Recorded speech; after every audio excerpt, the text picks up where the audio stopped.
Hello friends, स्वागत है आपका साइंस कोचिंग सेंटर पर। आज हम लोग अध्ययन करेंगे मूल भौतिक राशियां। मूल भौतिक राशि किसे कहा जाता है, कितने प्रकार के होते हैं, इसके बारे में अध्ययन करेंगे, जो कि एग्जाम के लिए बहुत ही इंपॉर्टेंट टॉपिक होता है। तो चलिए देखते हैं मूल भौतिक राशियां क्या होता है। सबसे पहले हमने यहाँ पर लिखा है मूल भौतिक राशियां। इसके बारे में देख लेते हैं। वह राशियां जिन्हें मापा जा सकता है वह भौतिक राशियां कहलाती है। ठीक है। मूल भौतिक राशियों की संख्या 7 होती है। संख्या कितनी होती है? 7 होती है। ठीक है। भौतिक राशि के दो भाग होते हैं। कितने भाग होते हैं? दो भाग होते हैं।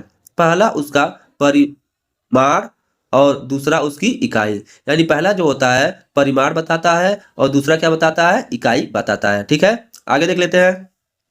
भौतिक राशियों को दो वर्गों में रखा जाता है। कितने वर्गों में रखा जाता है? दो वर्गों में रखा जाता है। कौन कौन सा है ये भी देख लेते हैं। पहला है अदिश और दूसरा क्या है? सदिश। ठीक है। अदिश और सदिश वर्गों में रखा जाता है। अब हम लोग देखेंगे किसे अदिश कहा जाता है और किसे सदिश कहा जाता है। इसके बारे में देख लेते हैं। तो सबसे पहले हम लोग पढ़ेंगे अदिश के बारे में। अदिश राशि किसे कहते हैं, आगे देखते हैं। अदिश राशि यदि किसी भौतिक इकाई का केवल परिमाण हो और दिशा न हो तब वह भौतिक इकाई अदिश राशि में गिनी जाएगी। यानी कहने का अर्थ है यह है कि केवल परिमाण हो, दिशा न हो तो उसे क्या कहा जाएगा? अदिश राशि कहा जाएगा। ठीक है। उदाहरण में देख लेते हैं, जैसे कि चाल, दूरी, द्रव्यमान, समय, ताप इत्यादि। ये सभी जो उदाहरण है अदिश राशि के उदाहरण है। ठीक है।